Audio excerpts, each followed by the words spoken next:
Buenos días. Recientemente me compré una Biblia. Es una Biblia que tiene las confesiones y los credos. Y esta es una Biblia, es una obra de arte para un pastor de Tennessee que hace esto. Soy aficionado en coleccionar Biblias y me gusta, es como mi hobby, mi pasatiempo, coleccionar Biblias. Y las compro porque tengo este pensamiento que el día va a llegar donde mi gran nieto va a sacar esto de su closet y le van a decir que tu abuelo predicaba de esta Biblia. No es porque me guste, porque es un legado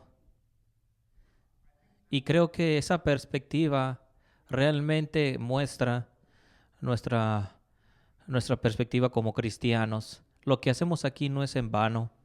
Lo que hacemos aquí tiene un propósito eterno. Y a veces me vuelve loco ver que la gente vaya por impulso comprando un teléfono de $1,000 y no tienen una buena Biblia. La palabra de Dios es nuestra cimiento. Amo su palabra y aún académicos seculares hoy en día ven las escrituras, ven como la Biblia como el cimiento de la civilización, pero la Biblia es más que un artefacto histórico, son las palabras mismas de Dios, son las palabras de Dios hablando al hombre 3,000, 4,000 años atrás, pero son las mismas palabras habladas el día de hoy. Cuando lees las escrituras, es Dios hablándote a ti. En Mateo capítulo 22 encontramos a los saduceos yendo a Jesús cuestionando lo de la resurrección. El texto dice que ellos no creían en la resurrección. Llegan a Jesús y le dice, Jesús les responde citando en Mateo 22 diciendo, ¿no has escuchado lo que Dios te ha dicho? Y cita a Moisés. Así que Jesús cita un texto que es escrito 1500 años atrás y lo aplica directamente a ellos. Cuando leemos las escrituras en contexto y lo hacemos aplicable al día de hoy, es el Señor hablando a nosotros. Hebreos nos dice que es su palabra viva, no es solamente historia, es revelación a ellos, pero también revelación a nosotros. Lo que nos molesta es que cuando los cristianos hoy en día leen su Biblia, nada más cierran el compartimento y no ven la unidad en el texto. La realidad es que la Biblia y la manera que es escrita nos da un patrón de cómo leerla y cómo interpretarla. Y ese patrón es ver el convenio, el pacto con Dios. Hemos visto el final de Hebreos capítulo 7, el tabernáculo, cómo Jesús es el tabernáculo y Él cumple todas esas señales. Así termina capítulo 8. Y esencialmente es una cita de Jeremías 31, donde Jeremías promete a los israelitas que vendría el día que Dios vendría a establecer un nuevo pacto. El libro de Jeremías, hablando a Israel cerca de un exilio de Babilonia, y Dios ha amonestado una y otra vez al pueblo de Israel a arrepentirse, si no el juicio vendría. Y cuando vamos a Jeremías, el juicio ha llegado. Pero en Jeremías 31 Dios da una promesa. Voy a restaurar mi relación con Israel, un nuevo pacto. Y este es el mismo texto que se cita hoy en 31, capítulo 31, versículo 31. 31 al 33. Y aquí que vienen días, dice Jehová, en los cuales haré nuevo pacto con la casa de Israel y con la casa de Judá, no como el pacto que hice con sus padres, pero este es pacto que haré con la casa de Israel, dice Jehová. Daré mi ley en su mente y la escribiré en su corazón. Y yo seré a ellos por Dios, y ellos me serán por pueblo. Y no enseñará más ninguno a su prójimo, ni ninguno a su hermano, diciendo, conoce a Jehová, porque todos me conocerán, porque desde el más pequeño hasta el más grande, dice Jehová, porque perdonaré la maldad de ellos, y no me acordaré más de sus pecados. Habla de un nuevo pacto, porque ha llegado obsoleto. Dios a través del profeta Jeremías prometió un nuevo pacto con la casa de Israel. ¿Qué es un pacto? ¿Y qué estaba mal con el pacto antiguo? Dios dice que establecería un nuevo pacto. ¿Qué estaba mal con el antiguo? Así que lo primero que tenemos que preguntar es ¿qué es un pacto? Y tal vez el mejor libro para esto es este libro, para este autor. Hay una copia en nuestra librería. Si estás interesado, hay una copia en nuestra librería. Es un gran libro escrito por Palmer Robertson y trata muy bien la teología del pacto y cómo Cristo está en ese pacto.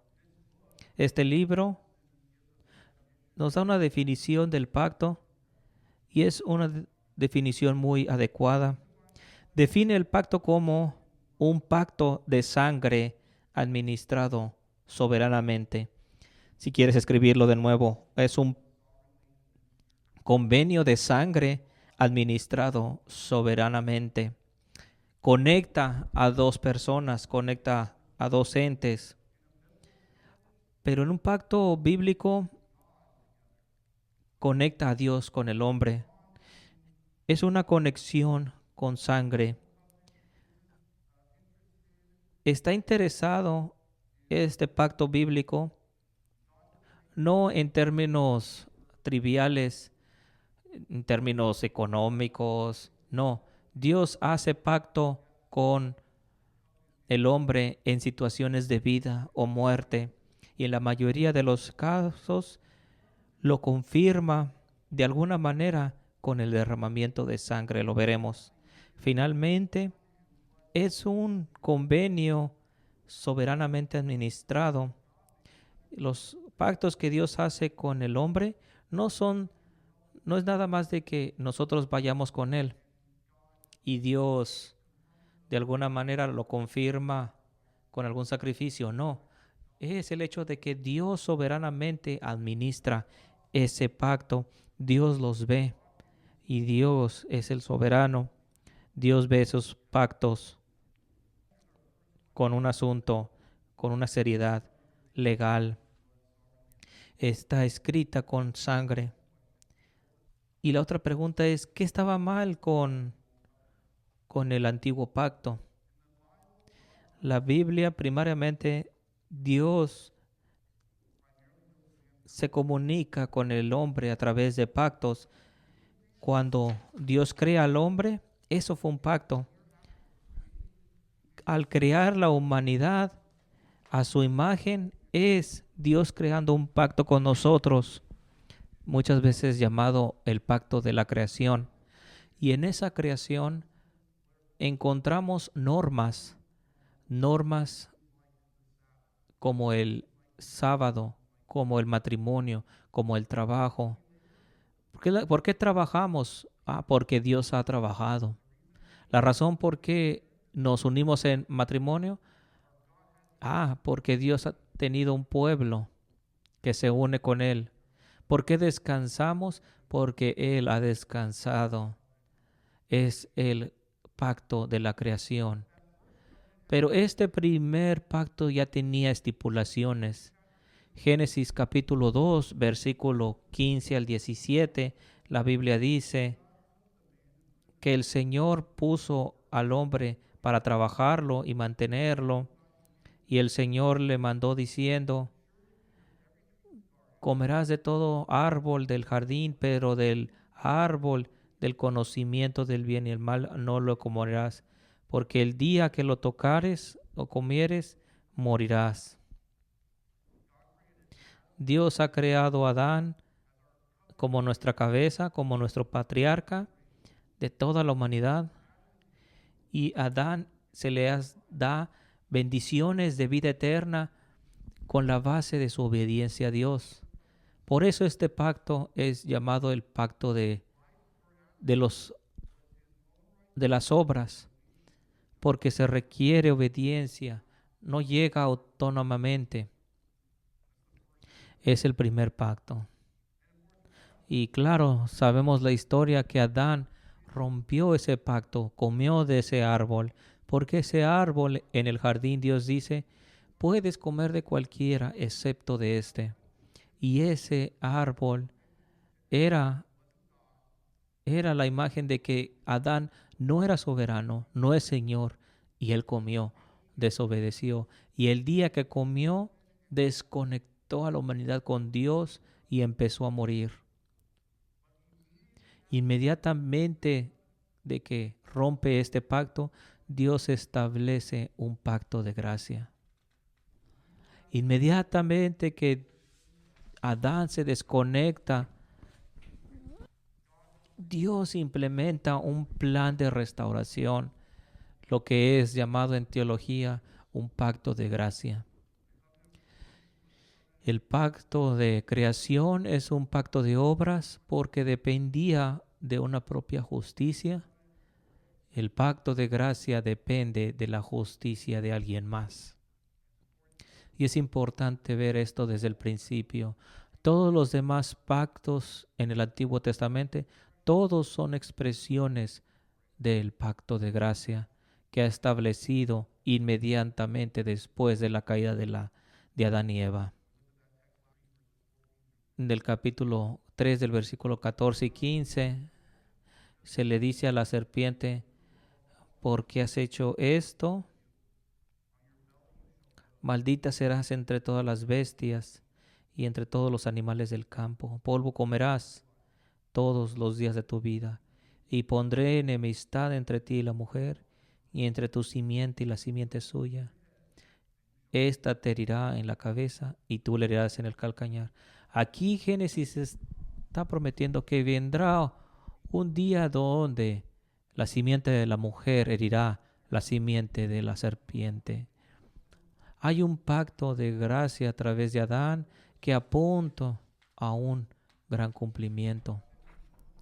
Dios lo confirma con Adán al sacrificar un animal.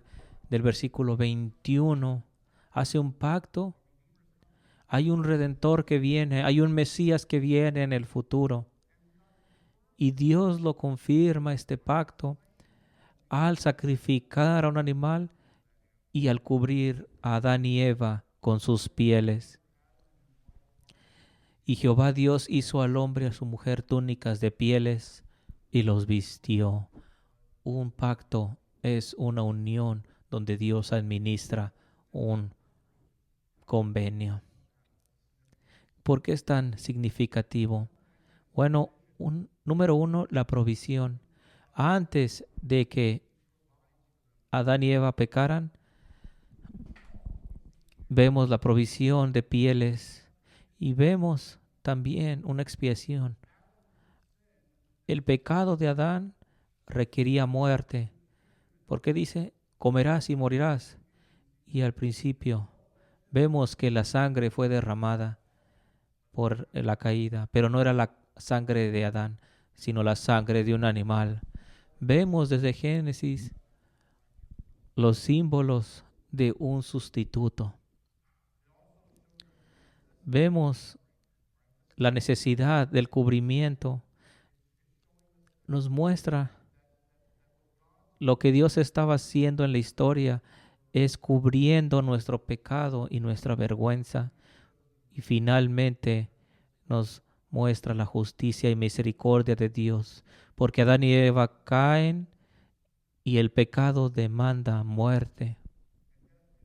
Y la muerte nos ocurre en ese momento, pero también nos muestra la misericordia porque no es la sangre de Adán. Dios tiene misericordia de Adán y le muestra gracia. De ahí el mundo continúa en pecado y llegamos a Noé y Dios hace otro pacto con Noé. El mundo se vuelve tan malvado y dice: el Señor vio maldad del hombre en gran manera, donde todo pensamiento era maligno continuamente. Noé es fiel, dice el capítulo 6 de Génesis, y Dios manda el diluvio. Llueve por 40 días y 40 noches. Noé tiene que reunir a todos los animales. Y después de todo esto, Dios hace un pacto con Noé en Génesis capítulo 9. Hace un pacto con Noé y ¿qué dice? No volveré a destruir la tierra más. Y el símbolo es el arco iris. Conocemos esa historia.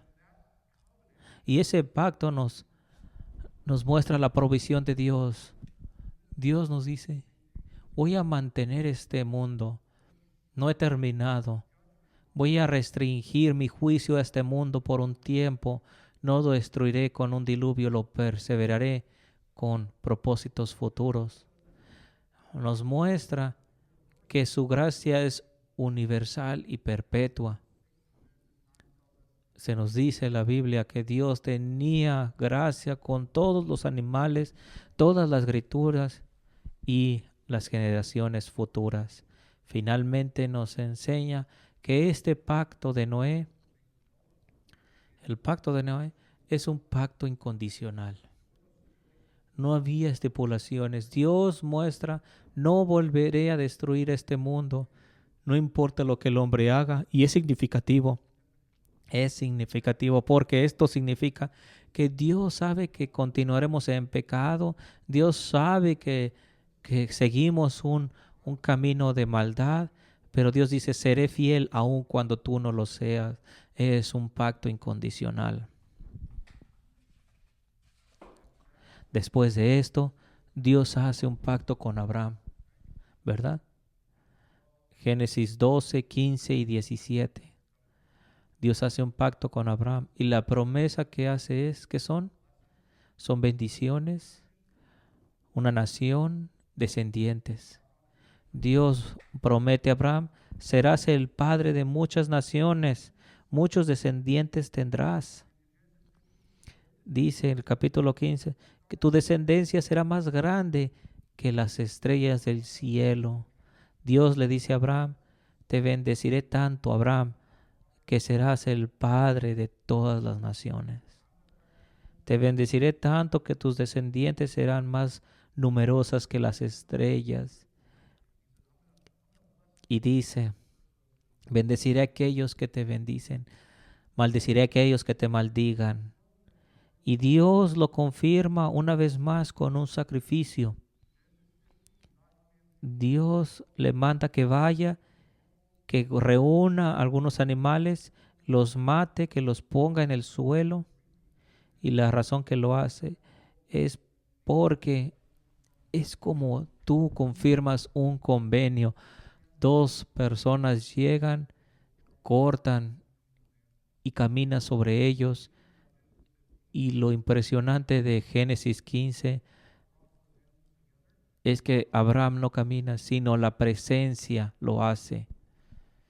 Su presencia lo hace. Y una vez más Dios nos muestra en Génesis 15 que Él será fiel al pacto aun cuando el hombre no lo sea. Génesis 17 nos da el símbolo de ese que es la circuncisión. Pero está prometiendo una nación, gente, un pueblo. Está prometiendo una señal, pero también está prometiendo una fe.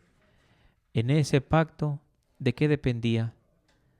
El primer pacto dependía de Adán, de su justicia, de su obediencia.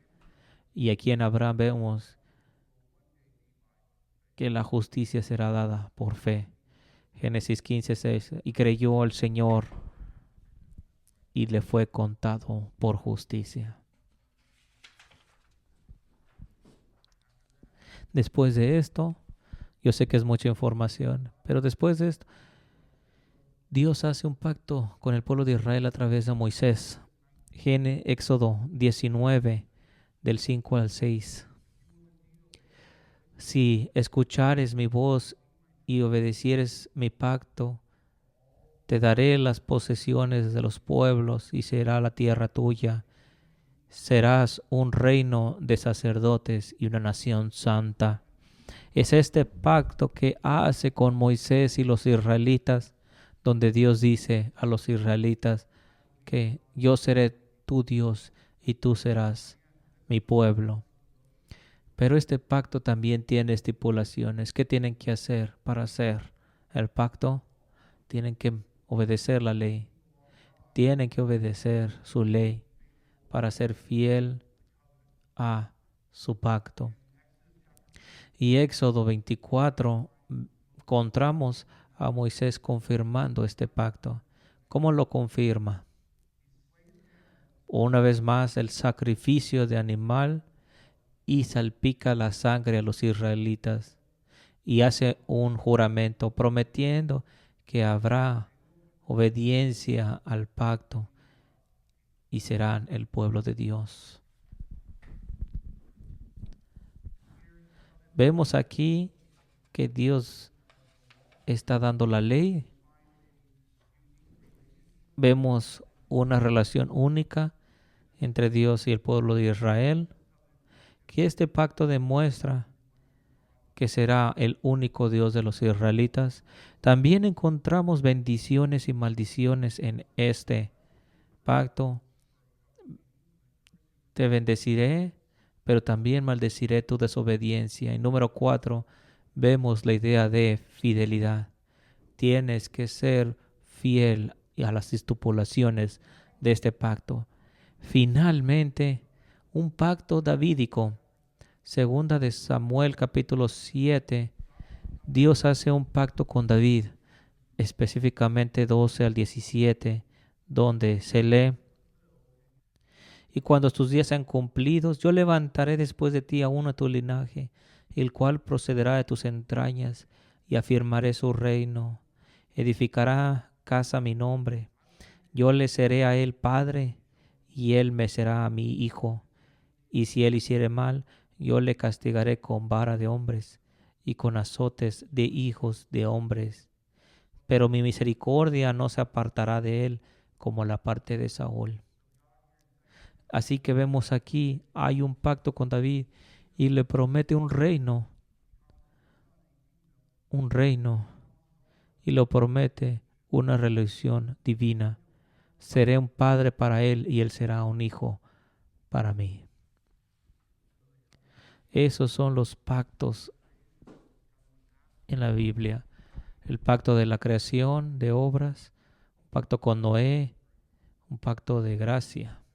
Y esto es bueno, que Dios haga pacto con el hombre a través de la historia. ¿Cuál es la promesa? ¿Cuál es el problema? Estos pactos fueron rotos. Los descendientes de Abraham no fueron fieles. Sirvieron otros ídolos. Sirvieron a Baal. Los israelitas en Éxodo no fueron fieles. Éxodo capítulo 32 se dice que construyen un ídolo de oro y lo adoran, infieles al pacto. Los descendientes de David tampoco fueron fieles. Si lees Primera de Reyes, Segunda de Reyes, Salomón empieza bien, pero termina la nación dividida, Israel y Judá. Después lees de todos estos reyes donde no fueron fieles al pacto de Dios, todos los pactos rotos. Pero Dios establece un pacto de gracia y una vez más vemos que el pueblo no no son fieles. Los reyes de Israel no son fieles. Nadie obedecen. Todos adúlteros. Todos buscan y se van detrás de otros dioses. Y toda esta desobediencia, todo este adulterio, llega a la culminación en el profeta Jeremías, en el exilio. Porque cuando lees Jeremías, es una gran imagen de un predicador fiel, un profeta verdadero. Porque nunca vio el cumplimiento, ve juicio, destrucción, desobediencia al pacto de Dios. Así que Jeremías está predicando en la destrucción del primer templo, pero lo que es significante en el versículo 31 al 34 del capítulo 30, voy a redimirte, voy a jalarte, tendremos comunión con un nuevo pacto. Voy a crear un nuevo pacto. Capítulo 31, del versículo 31. He aquí que vienen días, dice Jehová, en los cuales haré nuevo pacto con la casa de Israel y con la casa de Judá, no como el pacto que hice con sus padres el día que tomé su mano para sacarlos de la tierra de Egipto, porque ellos invalidaron mi pacto, aunque fui yo un marido para ellos, dice Jehová. Pero este es el pacto que haré con la casa de Israel. Daré mi ley en su mente y la escribiré en su corazón. Y yo seré a ellos por Dios, y ellos me serán por pueblo. Y no enseñará más ninguno a su prójimo. Conoce a Jehová, porque todos me conocerán. Porque perdonaré la maldad de ellos, y no me acordaré más de su pecado. Dios aquí a través de Jeremías dice, vendrá el día que habrá un nuevo pacto. ¿Qué es lo que significa Jeremías que es nuevo en este pacto? ¿Qué es nuevo? ¿Qué estaba mal? ¿Fue roto? ¿El antiguo pacto era solamente externo y no te traía en comunión con el Padre perfecto? Son esas tres diferencias. Fue roto, no te traía con Dios en una relación perfecta y era un pacto externo.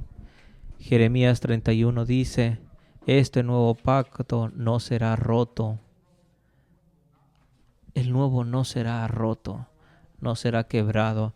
Jeremías dice, escribiré la ley en sus corazones. El antiguo pacto era externo, mantenías la ley superficialmente. Estaba obligado a hacerlo.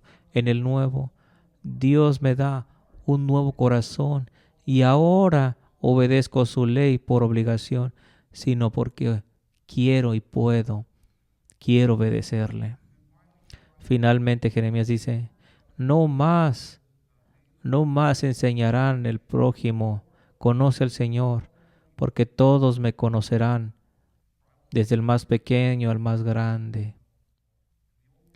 En el Antiguo Testamento no conocían al Señor. Si ibas con un israelita al templo, dime de tu relación con Dios. ¿Cuál relación hablas? No conozco a Dios. El sacerdote, el rey, yo no tengo ninguna relación. Yo vengo con mi sacrificio para que Dios cubra mis pecados, pero no le conozco. Jeremías dice en el nuevo pacto, le conocerás desde el más pequeño al más grande, no nada más el rey o el sacerdote, sino el hombre conocerá a Dios. Y también dice Jeremías, perdonará sus pecados y no se acordará más de su maldad.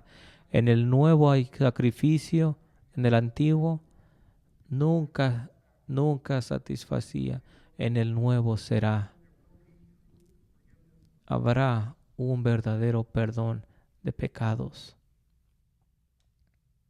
El antiguo pacto era quebrado, el nuevo nunca será quebrado. Nunca te traía la presencia de Dios el antiguo pacto, el nuevo lo hará. Es por eso que el libro de Hebreos nos dice que es un mucho mejor pacto. ¿Cómo es establecido este pacto? A través de Cristo. A través de Cristo.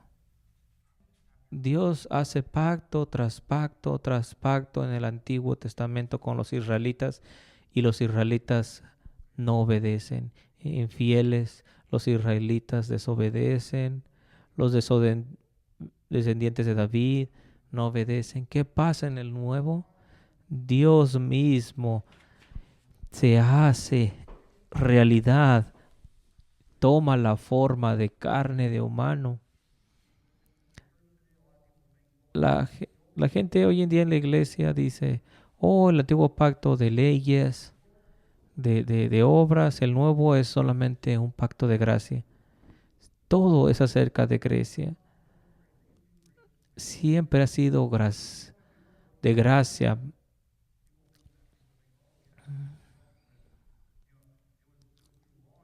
Es a través de la ley como era salvo. No es cierto.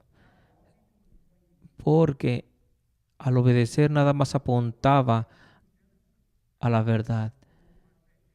Siempre fue por fe. Abraham creyó y le fue contado por justicia. A través de esa obediencia mantienes esa fe, mantienes su ley. Así que Dios hace pacto tras pacto, pero el hombre lo rompe una y otra vez. Pero en el nuevo pacto, Cristo se hace carne y toma la forma de hombre para que pueda ser el verdadero Isaac, el verdadero Abraham, el verdadero israelita que cumple con la ley, el verdadero rey que reina. Todo el Antiguo Testamento es acerca de Dios haciendo pacto con el hombre y el hombre desobedeciendo. Pero Dios se hace realidad como hombre, Cristo Jesús, para cumplir esas promesas. Lo que no pudimos hacer nosotros, Dios lo hace en Jesucristo. Él es el verdadero descendiente, el verdadero israelita, el verdadero rey. No podíamos mantener la ley. Nunca pudimos saber mantenerla perfectamente. Cristo lo hizo. Jesucristo tuvo que ser aquel sacrificio donde mis pecados Él los toma a la presencia de Dios mismo. La realidad del nuevo pacto es que mantengo la ley de Dios en Jesucristo. Qué bella imagen. No porque Jesús muere y toma mis pecados, no significa que sea justo. Solamente estoy sin pecado, pero tengo que ser justo para estar en la presencia. Y la única justicia es la justicia de Cristo que es imputada en mí. Mis pecados son imputados en Él y su obediencia imputada en mí. Jesucristo es entonces el verdadero descendiente de Abraham. Gálatas capítulo 3. Es el verdadero Isaac, el verdadero descendiente de Abraham. Cristo es el verdadero israelita que mantiene su ley. Mateo 5. Y Cristo es Señor y Rey de reyes. Y en su ascensión se sienta en el trono davídico. Esto es la segunda parte de Hebreos 8. Es una cita de Jeremías 31, lo que hemos leído. Y hay otro versículo en Hebreos que no tocamos, versículo 13. Versículo 13 es muy importante. Tenemos que comentar un poco de él. Versículo 13.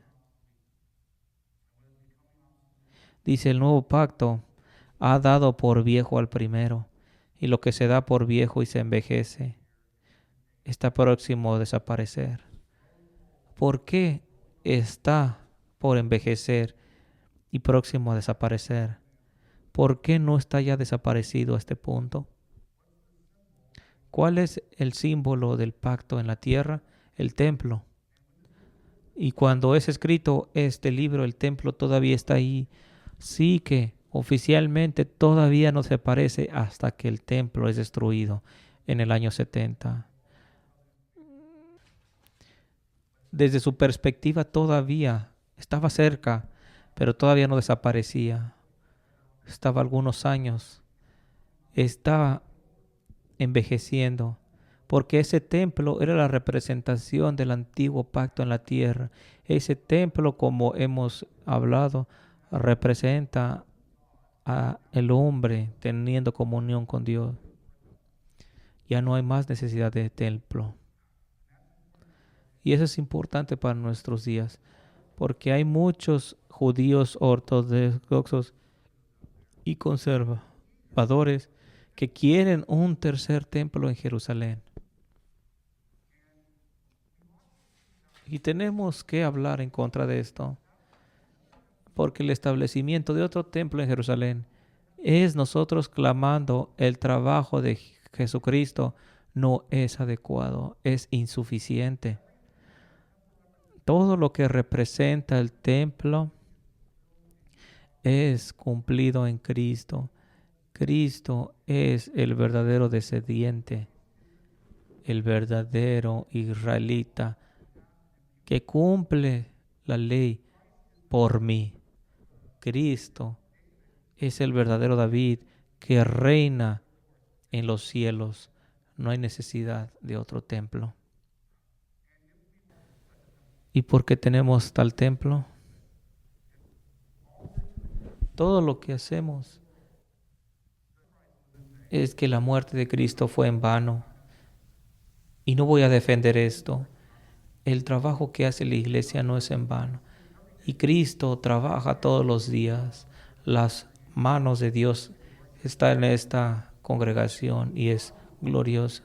Dios está trabajando aquí y es trabajo de Dios. No es en vano.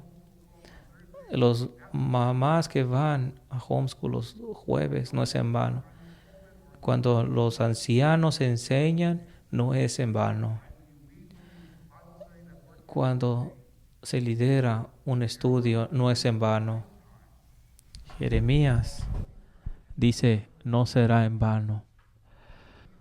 Primera de Corintios se dice, por lo tanto, amados hermanos, sed firmes, unidos en el trabajo del Señor, sabiendo que no es en vano. Cristo vino para destruir al enemigo y ha conseguido lo que el Antiguo Testamento solamente apuntaba.